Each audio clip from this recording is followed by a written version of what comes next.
হজরত ইমাম জাফর সাদেক রাদিয়াল্লাহু তাআলা আনহু। তিনি ৮২ হিজরির ১৭ রবিউল আউয়াল মদিনাতে জন্মগ্রহণ করেন।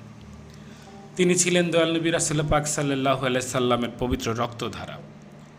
রাসূল সাল্লাল্লাহু আলাইহি সাল্লামের প্রিয় সাহাবী হজরত আবু বকর রাদিয়াল্লাহু তাআলা আনহু, তিনার পুত্র হজরত মুহাম্মদ বিন আবু বকর রাদিয়াল্লাহু তাআলা আনহু, তিনার পুত্র ছিলেন হজরত কাসেম বিন আবু বকর। হজরত কাসেম বিন আবু বকর রাদিয়াল্লাহু তাআলা আনহুর কন্যা ছিলেন হজরত ফারওয়াহ ফাতেমা রহমতুল্লাহ আলাইহি সাহেব। অন্যদিকে হজরত আলী রাদিয়াল্লাহু তাআলা আনহু, তিনার পুত্র হজরত ইমাম হুসাইন রাদিয়াল্লাহু তাআলা আনহু, তিনার পুত্র হজরত জয়নাল আবিদিন রাদিয়াল্লাহু তাআলা আনহু এবং তিনার পুত্র হজরত ইমাম বাকের রাদিয়াল্লাহু তাআলা আনহু। হজরত ইমাম বাকের রাদিয়াল্লাহু তাআলা আনহু এবং হজরত ফারওয়াহ ফাতেমা রাদিয়াল্লাহু তাআলা আনহুর সহিত বিবাহ বন্ধনে আবদ্ধ হয়। তিনাদের পবিত্র কুলে জন্মগ্রহণ করেন মহামানব হজরত ইমাম জাফর সাদেক রাদিয়াল্লাহু তাআলা আনহু। পৃথিবীতে যতগুলো তরিকা আছে, এই সবগুলো তরিকাই দুটি ধারায় বহমান। একটি হজরত আবু বকর রাদিয়াল্লাহু তাআলা আনহু হতে, আরেকটি হজরত আলী রাদিয়াল্লাহু তাআলা আনহু হতে। আর এই দুই ধারা একসাথে মিলিত হয়েছে হজরত ইমাম জাফর সাদেক রাদিয়াল্লাহু তাআলা আনহু সাহেবের মাধ্যমে। তিনি নকশবন্দিয়া মুজাদ্দিদিয়া তরিকার যেমনি মাশায়েক, ঠিক তেমনি কাদরিয়া সিস্তিয়া তরিকারও মাশায়েক। হজরত ইমাম জাফর সাদেক রাদিয়াল্লাহু তাআলা আনহু সাহেব হজরত জয়নাল আবিদিন রাদিয়াল্লাহু তাআলা আনহু সাহেবের নিকট ১২ বছর সান্নিধ্যে ছিলেন এবং শিক্ষা লাভ করেন। তারপর তার বাবা হজরত ইমাম বাকের রাদিয়াল্লাহু তাআলা আনহু সাহেবের নিকট শিক্ষা ও প্রশিক্ষণ লাভ করেন।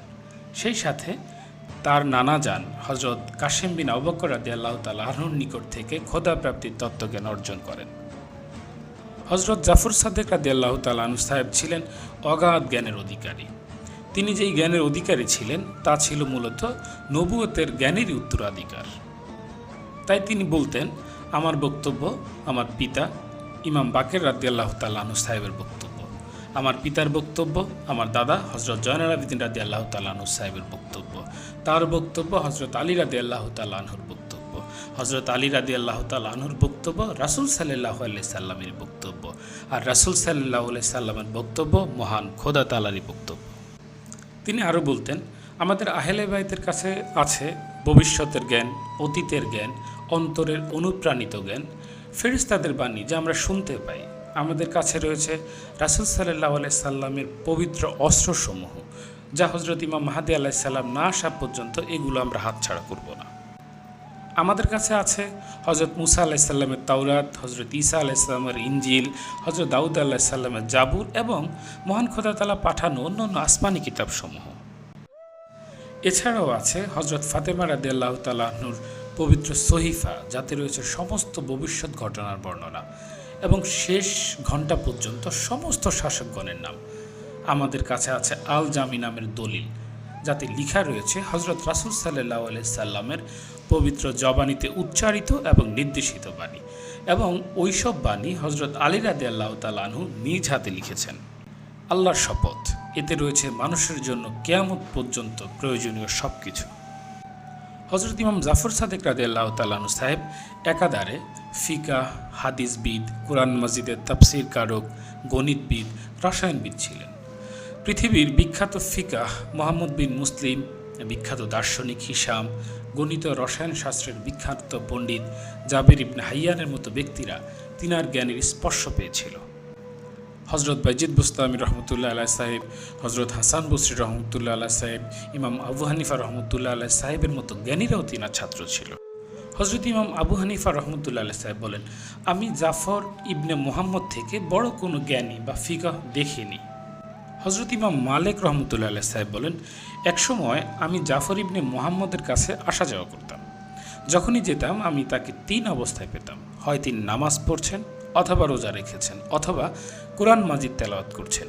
জ্ঞান, ইবাদত, তাকওয়ার ক্ষেত্রে জাফর ইবনে মুহাম্মদের চেয়ে শ্রেষ্ঠ কোনো ব্যক্তিকে আমি দেখিনি। হজরত ইমাম জাফর সাদেক রাদিয়াল্লাহু তাআলা আনহু সাহেবের ঘর ছিল একটি বিশ্ববিদ্যালয়ের মতো, যেখানে বড় বড় জ্ঞানীরা তার কাছে হাদিস, তাফসির, দর্শন ও কালাম শিখতেন।